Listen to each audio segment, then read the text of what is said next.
a un problème de positionnement des flacons qui bouge, qui risque de tomber, de bloquer le système.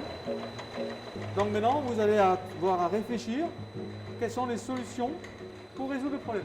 C'est une formation en 2 ans post-bac où on va former des techniciens supérieurs en maintenance qui soient capables de prendre en charge des systèmes pluritechnologiques. C'est-à-dire que dans les différentes technologies, que ce soit des technologies mécaniques, électriques, pneumatiques, hydrauliques.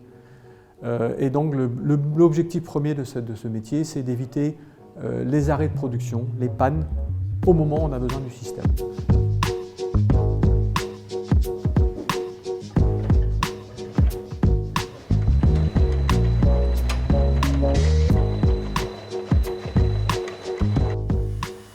Je suis en stage dans une société de chaudronnerie. Je fais un plan d'organisation du planning d'atelier pour tout ce qui est la gestion des machines d'atelier.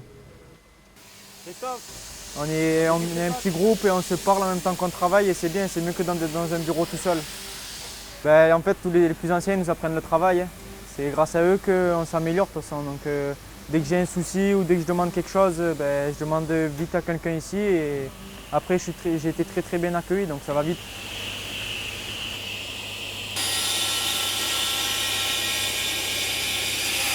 Le matin, quand je me lève et que j'ai envie de venir ici, j'ai envie de travailler en fait. Tous les jours, on apprend quelque chose. Et je pense que c'est dans tous les métiers, mais le plus, franchement, ce qui m'a plu ici, c'est que tous les jours, dès que je me lève le matin, j'apprends quelque chose. Alors les débouchés sont très nombreux. Donc il y a déjà le premier débouché, c'est le débouché sur un métier de technicien supérieur. Donc dans un premier temps, démarrer par bien sûr un travail de technicien de terrain, et avec un petit peu d'expérience devenir après responsable d'une petite équipe de maintenance dans tout type d'entreprise, parce qu'il faut savoir que la maintenance, il y en a partout, dans le domaine industriel, mais dans le domaine agroalimentaire, dans le domaine naval, dans le domaine aéronautique, dans le domaine tertiaire, tout ce qui est parking, centres commerciaux, hôtels, enfin partout, il y a de la maintenance partout. Tout à fait. Alors 1 YD, 2 YD, 3 YD, ce sont les distributeurs qui se trouvent ici. Après les débouchés autres que le métier, on peut déboucher sur le métier après le BTS, c'est une poursuite d'études. Donc on a à peu près en 30 à 40%, voire 50% suivant les promotions, qui continuent leur étude.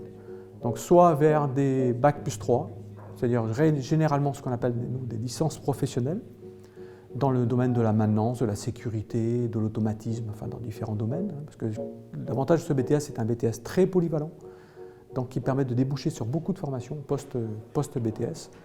Et également vers des poursuites d'études plus longues, soit des Master 1, soit des Master 2 ou des écoles d'ingénieurs.